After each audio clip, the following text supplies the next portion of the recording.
오늘 말씀의 제목은 내가 누구냐? 내가 누구냐라는 제목으로 하나님 말씀이 선포되어졌을 때 우리 주님께서 우리를 향하여서 질문하시는 너 누구냐? 너는 이 자리에 누구로 와 있느냐? 나는 이 질문에 온전한 믿음의 답변하여서 여름날에 우리 귀한 아버지 하나님 향하여서 시원하게 해드리는 냉수와 같은 귀한 성도들 다 되시기를 주님의 이름으로 축복을 드립니다. 오늘 우리 좌우에 계신 분에게 이렇게 인사하도록 하겠습니다. 마음을 새롭게 하세요. 좀 말씀이 어렵습니다. 마음을 기경하세요. 이제 진짜 중요한 말씀입니다. 말씀을 심으세요. 여러분, 오늘은 교회라고 따지게 되어지면 종교교육주일입니다. 여러분, 우리의 마음을 새롭게 해야 됩니다. 여러분, 우리 교회의 개혁교회를 영어로 리폼드 처치라고 그래요. 리폼드 처치. 폼 형태를 어게인 다시 새롭게 하는 교회, 개혁교회, 우리 교회를 이야기하는 것입니다. 그런데 여러분, 우리의 폼 형태만 새롭게 해서는 안 되는 거예요. 진짜 새롭게 해야 될 것은 무엇인가? 우리의 마음을 새롭게 해야 되는 것입니다. 우리 예수님께서 씨 뿌린 자의 비유를 들어 말씀하셨을 때 이 세상에는 4가지 종류의 밭이 있다라고 그랬어요. 길가의 밭, 사람들이 지려밟고 지나가기 때문에 딱딱하게 굳어진 그 밭, 여러분 그곳에는 열매가 없습니다. 여러분 돌짝밭, 그렇죠. 여러분 거기에도 여러분 열매를 거둘 수가 없습니다. 풀이 가득 채워져 있는, 염려 근심으로 채워져 있는 그 밭에도 열매를 거둘 수가 없습니다. 그러면 어떻게 해야 되는 것입니까? 여러분, 그 밭을 다시 갈아 엎어야 되는 것입니다. 굳어진 마음이 있습니까? 여러분, 성령으로 온전히 기용되어지는 우리 모두가 되기를 간절히 원합니다. 딱딱해진 것 부드럽게 만들어야 되는 거예요. 그런데 여러분, 이제 기경을 했으면, 갈아 엎었으면 이제 거기서 끝나는 것입니까? 아니요. 여러분, 갈아 엎는 이유가 있어요. 뭐 하려고 갈아 엎는 것입니까? 씨 뿌리려고. 여러분, 하나님 말씀을 심으십시오. 여러분, 오늘 우리의 굳어진 것이 있다면, 딱딱한 것이 있다면, 염려 근심이 자리 잡고 있다면 다 뽑아내시고, 여러분 말씀으로, 성령으로 다시 우리의 마음을 새롭게 하시고, 오늘 우리에게 주시는 하나님 말씀을 심어서 여러분 30배, 60배, 100배의 결실을 거두는 저와 여러분 되시기를 주님의 이름으로 축복드립니다. 캐나다의 한 마을에 아주 악질 중에 상악질 2 형제가 살고 있었습니다. 이 2 형제는요, 얼마나 악질 깡패인지, 그냥 지나가는 사람이 있으면 그냥 해코지하고 돈 뺏고, 또 여자들이 있으면 또 거기 가서 또 해코지하면서 아주 악이란 악은 막 행하고 다니는, 술을 마시면 퍼마시면 사람도 두들겨 패고 다니고, 물건 있으면 깨 부수고 자기 마음대로 하는 거예요. 그런데 공권력이 거기까지 닿지 못해서 그런지 몰라도 어느 누구도 이게 통제가 안 되다 보니까 사람들이 어떻게 해볼 길이 없는 거예요. 그런데 그 중에 한 형이 오늘도 무슨 재미난 일 없을까? 어디 가서 또 누구 돈 뺏을 일 없을까? 누구 두들겨 팰 일 없을까? 하면서 나갔다가 그만 교통사고로 그 자리에서 죽고 말았습니다. 그 모습을 바라보고 사람들은 속으로 웃었을지 몰라요. 잘됐다, 잘됐다. 저렇게 그냥 악질, 상악질 하다 보니까 벌 받았지 라고 이야기를 하고는 싶지만, 악질 동생이 살아있으니 말도 못하고 그냥 그렇게 있었다는 거예요. 그런데 문제는 장례식을 치러야 되는데, 여러분 장례식을 치르려면 목사님이 오셔서 예배를 인도해 줘야, 장례식을 인도해 줘야 되는데 어느 누구 목사님도 오시지를 않더라는 거예요. 우리나라의 장례식이야 여러분 그냥 우리끼리 알아서 장례도 치르고 막 그렇게 하게 하지만, 캐나다나 미국은 그렇게 할 수가 없어요. 반드시 목사님이 오셔서 장례를, 집례를 해야 돼요. 그런데 이 교회도 안 다녔겠지요. 아주 악한 행동을 하게 되어지니까 선뜻 나서는 목사님도 한 분도 안 계시더라는 거예요. 어떻게 하면 좋습니까? 그래서 이 동생이 하다 안 돼가지고 생각을 해낸 것이 무엇인가? 신문에 광고를 낸 거예요. 뭐라고 냈는가? 어떤 목사님이든지 우리 형의 장례를 집례해 주시고 장례 설교 가운데 우리 형이야말로 정말 착한 사람이고 거룩한 성자였습니다, 이 말씀 한마디만 해주시면 그 목사님에게는 $10,000를 드리겠습니다. 안 놀라시네? $10,000가 우리 돈으로 하게 되어지면 지금 환율이 올라가지고 거의 14억에 해당되어지는 거예요. 장례 한번 치러주고 이 사람 착한 사람이었어요, 이 말 한마디만 하면 14억을 준다는 거예요. 여러분이 목사님이라면 장례식을 인도하겠습니까? 안 하겠습니까? 대답을 못 하셔. 일부 때 여쭤봤더니 하겠습니다 하신 분이 계시더라. 그래서 제가 말씀을 드렸어요. 그러니까 목사가 못 되는 거예요. 여러분, 목사가 돈 바라보고 움직이면 되겠습니까? 여러분, 옆에 교회가 우리 교회보다 사례비를 훨씬 많이 준다 그래. 목사님, 우리 교회로 오시지요. 여러분, 제가 그 말 듣고 홀라당 가버리면 좋겠습니까? 여러분, 목사가 돈 보고 움직이는 그 순간부터 목사가 아닌가요? 그때부터 하나님의 성령은 떠나게 되어지고 여러분, 잘못된 길로 가버리는 거예요. 광고를 냈는데 아무도 안 오더라는 거예요. 아니 14억을 준다고 해도 얼마나 못됐는지 목사님이 나서는 목사님이 없더라는 거예요. 그런데 놀랍게도 그 지역에서 가장 존경받는 목사님께서 내가 집례하겠습니다 하고 나서더라는 거예요. 사람들이 깜짝 놀라면서 아유, 평상시에는 아유 뭐 그런 줄 알았는데 저분이 돈 밝히는 목사님이었어? 막 이런 생각도 하고, 또 어떤 사람들은 저 목사님은 그런 목사님이 아니야, 저 목사님은 돈 보고 움직이는 분이 아니야, 분명 무슨 뜻이 있을 거야 하면서 사람들의 막 의견이 분분하였습니다. 드디어 장례식이 이루어지게 되어졌습니다. 여러분, 서양의 장례식은 우리와 같이 관음악 저기 영화실에 해놓고 빈소만 따로 차려놓고 그런 것이 아니잖아요. 서양의 미국의 장례식은 어떻게 합니까? 예배당에서 하게 되어졌을 때 앞에 관을 뚜껑을 다 열고 돌아가신 분을 다 누워 놓잖아요. 가장 거룩한 예복을 다 입혀 놓습니다. 그래서 화장도 다 해놓는 거예요. 그래서 살아생전보다 더 예쁘고 멋있게 꽃장장을 해놓습니다. 그리고 나서 잠자는 것처럼 만들어 놓지요. 이런 이유는 다 성경에 근거했기 때문에 그렇습니다. 여러분, 성경을 바라보게 되어지면 데살로니가전서 4장 16절 말씀에 보면 주의 호령이 나고 천사장의 소리가 나고 하나님의 나팔 소리가 울리게 되어지면 어떻게 된다고 하였습니까? 이 땅에 죽었던 자들이 다 깨어난다고 하였습니다. 여러분, 주님께서 이제 이 땅에 오셨을 때 신랑으로 오시는 거예요. 우리는 우리 주님을 맞이할 신부로 나가게 될 것입니다. 그렇기 때문에 어떻게 하는 거예요? 주의 호령 소리가 나게 되어졌을 때 잠자던 사람들이 잠못 바람에 나가면 안 되잖아요. 그러니까 어떻게 하는 거예요? 죽은 사람에게 우리 예수님 오셨을 때 맞이할 수 있는 예복을 아름답게 온전히 다 입혀 주는 것입니다. 우리 생각에 죽으면 끝났다. 아니, 성경에는 끝났다가 아니, 주의 호령 소리가 났을 때, 하나님 나팔 소리가 울려 퍼졌을 때 깨어난다는 거예요. 그러니 성경은 뭐라고 이야기합니까? 여러분, 죽었다가 아니에요, 잠자고 있다라고 이야기합니다. 그래서 마지막 이 죽은 사람을 어떻게 꾸며놓는 거예요? 마치 주무시는 사람처럼 언제나 우리 주님 오시면 나가서 맞이할 수 있는 예복으로 예쁘게 맞춰 주는 것입니다.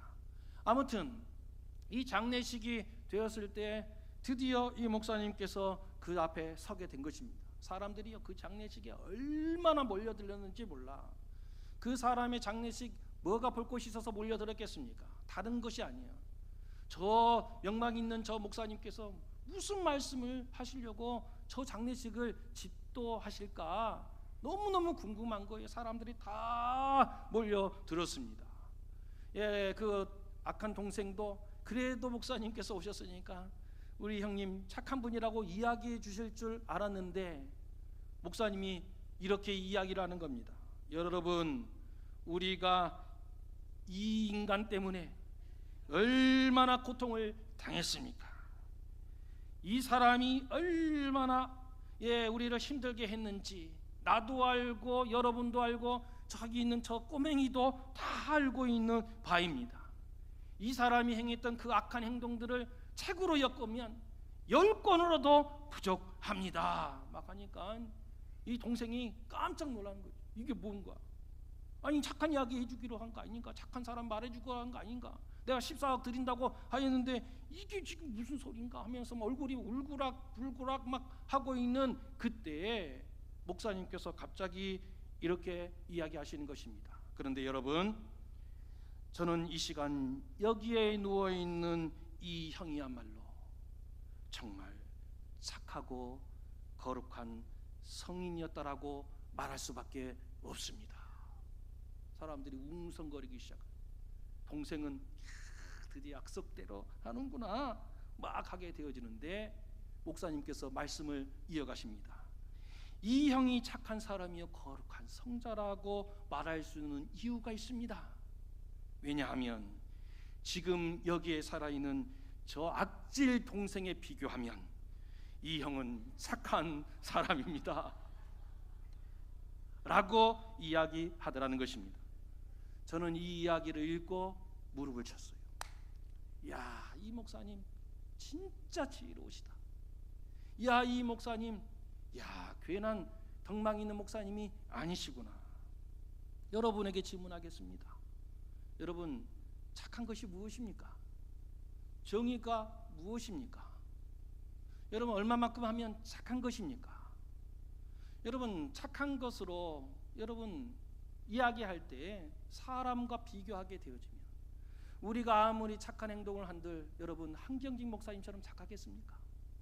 마더 테레사처럼 여러분 착하겠습니까? 그 앞에 서게 되어지면 우리같이 나쁜 사람이 없지요. 그런데 여러분, 아무리 우리가 악한다 할지라도 여러분 유대인 600만 명을 죽여버렸던 히틀러 앞에 서게 되어지면 여러분 저 북녘땅에 있는 저 김정은 자기의 외삼촌도 어떻게 되어집니까? 그냥 예수부도 어떻게 합니까? 곡사포로 쏴 죽여버리잖아요. 여러분 그냥 백성들은 쫄쫄 굶고 있고 막 뼈가 앙상한데 자기는 얼마나 많이 먹었는지 걸을 수도 없을 정도의 지경에 놓여있는 저 김정은하고 비교해 보면 여러분 우리 가운데 악한 사람이 어디 있겠습니까? 여러분에게 질문하겠습니다. 착하다는 것이 무엇입니까? 여러분 정의가 무엇입니까?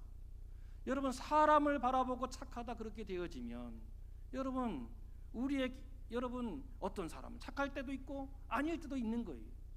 여러분 우리의 기준은 사람이 되어서는 안 됩니다. 여러분 우리의 기준은 시대가 되어서는 안 되는 거예요. 여러분 우리의 기준은 단 하나밖에 없습니다. 우리의 기준은 누구입니까? 하나님이신 거예요. 여러분 우리의 기준은 단 하나밖에 없어요. 하나님 말씀밖에 없는 것입니다. 여러분 앞에 있는 사람 바라보고 난 저 사람보다 착하지 그래서 난 착한 사람이다 그러면 안 된다는 거예요. 하나님 말씀 앞에 우리는 언제나 서 있어야 하는 것입니다. 언제나 하나님을 기준 삼고 하나님 말씀을 기준 삼아 나아가는 저와 여러분 되시기를 주님의 이름으로 축복드립니다. 오늘 말씀입니다. 우리 19절 말씀 우리 같이 받들었습니다. 시작.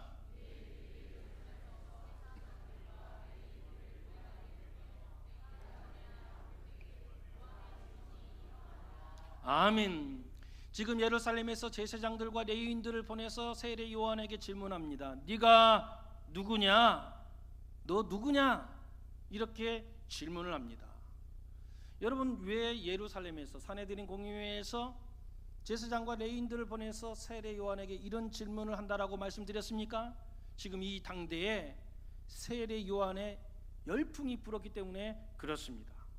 얼마나 큰 열풍이 불었든지 세례 요한이요 저 뜨거운 광야에서 여러분 말씀을 증거하는데 그 세례 요한 보겠노라고 그 세례 요한의 설교 한번 들으겠다라고 온 유대에서 사람들이 저 광야로 막 몰려 들더라는 거예요. 지금이야 차가 있고 뭐가 있고 해서 가기라도 하겠지만 그때는 다 걸어가야 되는데 여러분 예루살렘에서 저 광야까지 가는데 하루 길로 걸어가겠냔 말이에요. 그럼에도 불구하고 세례 요한이 열풍 막 부니까 그 이야기 들으겠노라고 며칠 길을 마다하지 않고 그 뜨거운 광야로 세례 요한 보겠노라고 찾아가더라는 거예요. 요즘으로 이야기하면 임영웅 같다라고 말씀을 드렸잖아요. 제가 지난 시간에 딱 한 줄 이야기했어요. 제 처가 임영웅으로 인해서 위로를 받는다고 합니다. 이런 이야기를 드렸더니 다른 말씀은 다 까먹으셨는지 제 처에게 가가지고 사모에게 가가지고 임영웅 좋아한다면서요? 하면서 물어보신 분들이 얼마나 많이 계셨는지. 그런데 더 재미있는 것은 한 권사님의 말씀이에요. 이 권사님께서 뭐라고 하시는지, 사모님 저는 다 이해가 됩니다. 저는요 임영웅의 사진을 주방에다가 붙여놨습니다. 그러면서 설거지하면서 위로를 받는다는 거예요. 근데 여러분, 그 권사님만 그런 게 아니에요. 지금 바라보니까 이 임영웅이가 실은 2024년 5월에 서울 월드컵 경기장에서 콘서트를 해서 몇 명 모인 줄 아십니까? 10만 명 모였어. 그런데 사람들이 너무 아쉬워하는 거예요. 이야, 나도 보고 싶었는데, 또 보고 싶은데, 막 그러는 거예요. 그래서 그때 했던 그 공영 실황을 영화처럼 만들었어요. 그래가지고 영화관에서 영화를 만들었다니까요. 제목이 I'm Hero. 임영웅이잖아요. 영어로 영웅이 뭐야? 히어로잖아요. 그러니까 I'm Hero the Stadium 하면서 영화를 만들었어요. 실은 공영 실황이에요. 이것을 만들어놨는데 지금까지 이 공영 실황을 만들어서 최고의 기록을 세웠던 사람은 세계적 이 인기 그룹인 BTS, 방탄소년단이 가지고 있었는데 이 기록을 임영웅이 깼어요. 그래가지고 사람들이 막 몰려가는데 지금까지 또 몰려가고 있어. 그러면서 우리 좀 나이가 있으신 중년의 우리 여성분들이 머리띠 다 두르고 오빠 하면서 몰려가더라는 거예요. 또 이야기했다고 이것만 또 기억하시려나? 아무튼 그 시대에 세례 요한이 그랬다는 것입니다. 사람들이 막 몰려가는 거예요. 그러다 보니까 소문이 났어요. 세례 요한이 그리스도인지도 모르겠다. 세례 요한이 엘리야인지도 모르겠다. 어떤 사람들은 이야기합니다. 선지자일지도 모르겠다. 그런 이야기가 막 들려오는 거예요. 그러니까 어떻게 합니까? 검증을 해야 되잖아요. 진짜 그리스도인지 엘리야인지 선지자인지 아니면 그런 사기꾼인지 여러분 확인을 해야 되잖아요. 그래서 확인을 하기 위하여서 누구를 보냈다는 것입니까? 제사장들과 레위인들을 보냈다는 거예요. 여러분, 왜 제사장들과 레위인들을 보냈을까요? 여러분, 그 사람이 그리스도인지 아닌지를 여러분 우리 옛날에 아카시아 잎 따보셨습니까? 따봐가지고 뭐 했습니까? 나 좋아한다, 안 좋아한다, 좋아한다, 안 좋아한다, 마지막 나온 거 보고 좋아한다 막 그랬잖아요. 그런 것으로 여러분 세례 요한은 그리스도다 아니다, 그리스도다 아니다 이런 것으로 여러분 판가름할 수 있습니까? 좀 지저분하지만 어떤 사람들은 이 길로 갈까요, 저 길로 갈까요 구분이 안 될 때가 있어. 여러분 세례 요한이 그리스도인가 아닌가 이렇게 해가지고 판단할 수 있어요? 할 수 없잖아요. 그렇게 하는 것이 아니에요. 무엇으로 판단할 수가 있습니까? 말씀으로 판단할 수 있어요. 그러니 여러분 뭐 하게 되어지는가? 성경에 통달할 사람을 보낸 거라고요. 여러분 제사장과 이 레위인들은요 성경을 통달했어요. 얼마나 통달했는지 달달달 외우는데 토시 하나 틀리지가 않아.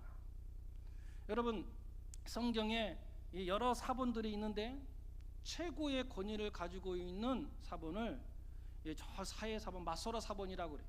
근데 거기하고 거의 준한 정도의 권위를 가지고 있는 성경이 있어요. 어떤 성경인가? 바로 이 성경입니다. 셉투아진트 70인역이라고 하는 헬라어로 히브리어를 번역한 성경입니다. 엄청난 권위의 성경이에요. 뭐라고요? 70인역. 또 앞에 있는 뭐라고 또 했잖아요. 셉투아진트라고 그래. 이것만 알고 있어도 여러분 상식이 풍성한 사람이 되는 거예요. 그러면 이 셉투아진트 70인역이 어떻게 만들어지게 되어졌는가? 프톨레마이오스 2세라고 하는 사람이 이 성경, 이 구약 히브리어로 적혀져 있는 이 성경을 당시에 만국의 공통언어라고 할 수 있는 헬라어로 번역 작업을 합니다. 번역 작업을 하는데 어떻게 번역을 하는가? 이 사람이 내가 헬라어, 히브리어를 모른다고 지 맘대로 번역할 수 있으니까 그렇게 하는 것이 아니라 각 지파 12지파에서 6명을 착출을 해요. 그래서 어떻게 합니까? 각 사람을 12개 방에 72개 방에다가 집어넣어. 그래서요 번역 작업을 시킵니다. 며칠 동안? 70일 동안. 70일 동안 번역 작업을 다 시켜가지고 여러분 이 72명이 한 자리에 모여졌어요. 그리고 나서 이 번역한 것을 대조 작업을 합니다. 대조 작업을 했더니 놀랍게도 이 72명의 번역 작업을 딱 해봤더니 토시 하나 틀리지 않더라. 완벽하게 일치가 되더라는 거예요. 여러분 어떻게 이렇게 일치한 여러분 성경이 나올 수 있습니까? 완전히 통달하였으니까, 완전히 외웠으니까. 여러분 이런 비슷한 사건을 어디서 성경에 이미 보면 비슷한 일이 있어요. 동방박사라고 하는 사람들이 별을 바라보면서 막 찾아오잖아요. 유대인의 왕이 분명히 저 별을 보니까 왕이 날 별자리다 하면서 별 따라와요. 그러면서 어떤 일이 벌어질지도 모르고 막 입으로 떠들잖아요. 예루살렘에 와서 왕이 있는데 유대인의 왕이 어디서 났느냐 막 묻잖아요. 온 예루살렘이 막 들썩들썩거리기 시작합니다. 헤롯이 그 이야기를 듣고 뭐라고 합니까? 서기관을 부르잖아요. 그래서 대번에 물어봅니다. 유대인의 왕이 어디서 나겠습니까? 라고 물었을 때 서기관이 어떻게 합니까? 우리가 집에 가서 열심히 성경을 읽고 연구하여서 답을 알려드리겠습니다. 이렇게 말했습니까? 아니요. 유대인의 왕이 어디서 나겠습니까? 라고 묻자마자 이들이 뭐라고 이야기합니까? 미가서 5장 2절 말씀에 베들레헴 유브라다야 너는 비록 이스라엘에서 작을지라도 이스라엘을 다스릴 자가 내게서 내게로 나오리라. 그는 상고요, 그의 근본은 상고요 영혼에 있느니라 말씀하면서 이스라엘을 다스릴 자가 베들레헴에서 나온다고 말씀을 딱 소개하면서 이야기해 주는 거예요. 얼마나 통달하고 있었는지 묻자마자 딱 답이 나와. 그 정도로 알고 있었던 사람들입니다. 그런 성경에 통달하고 지식이 풍부했던 이 사람들이 지금 세례 요한에게 와서 묻는 거예요. 너 누구냐? 너 그리스도냐? 너 엘리야냐? 너 선지자냐? 하면서 지금 질문하고 있는 것입니다. 그럼 여러분, 세례 요한이 이 세상에 왔을 때 하는 행동이 있었을 거 아니에요? 여러분 지금 세례 요한이 설교하는 내용이 있었을 거 아니에요? 그러면 세례 요한이 하는 말이 자기 하고 싶은 이야기를 했던 것입니까? 자기 여러분 관심사에 대해서 이야기했던 것입니까? 그런 것이 아니에요. 세례 요한이요 자기가 행하고 자기가 말했던 모든 것들에 대하여서 어떻게 내가 이 일을 행하게 되어졌는지 그 근거를 이야기합니다. 그 말씀이 어디 나와 있습니까? 23절에 나와 있어. 우리 같이 받들었습니다. 시작.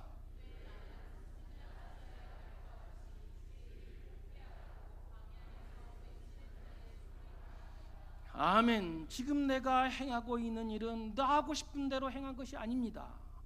이미 구약에서 이사야 선지자가 이미 말씀해 주신 것과 같이 그 사명을 지금 내가 감당하고 있습니다. 여러분 세례 요한이요 지금 이사야 선지자 하나님 말씀으로 통하여서 이미 예언되어진 것을 성취하고 있는 거예요. 놀랍지 않습니까? 지금 제사장과 레위인들은 어떤 사람들이라고? 성경에 통달한 사람들이라고 했잖아요. 말씀을 토치 하나 틀리지 아니하고 다 외워내는 사람들이라고 말씀을 드렸잖아요. 그런데 지금 세례 요한이 성경의 말씀을 가지고 그 말씀을 성취하면서 행동하고 있다는 거예요. 우리 생각에는 성경을 그렇게 많이 알고 있으면 지금 이 사람이 지금 이사야의 말씀에 따라서 지금 주의 길을 곱게 하고 있구나, 주의 길을 예비하고 있구나 하면서 알아차렸을 것 같은데, 성경의 지식은 그 누구보다도 뛰어남에도 불구하고 지금 눈앞에서 펼쳐지고 있는 일을 온전히 바라보지를 못하더라는 거예요. 왜 그러는가? 왜 그러는가? 실은 이 제사장과 레위인의 모습을 제사장과 레위인으로만 생각하면 성경 잘못 읽는 거지요.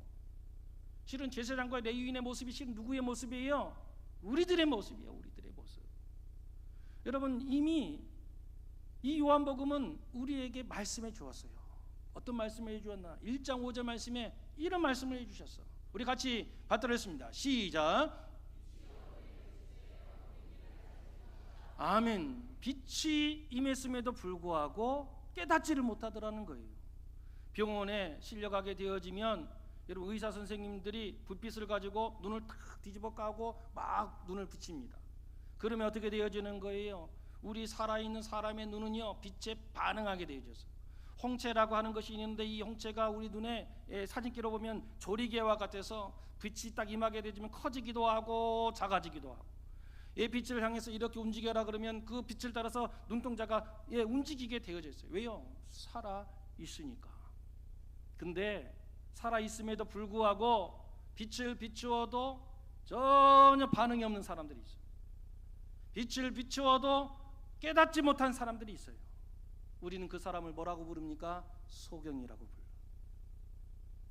빛이 비추고 있음에도 불구하고 이게 지금 낮인지 밤인지, 지금 이게 빨간불인지 파란불인지 가늠이 안 돼. 구별을 못 해. 왜요?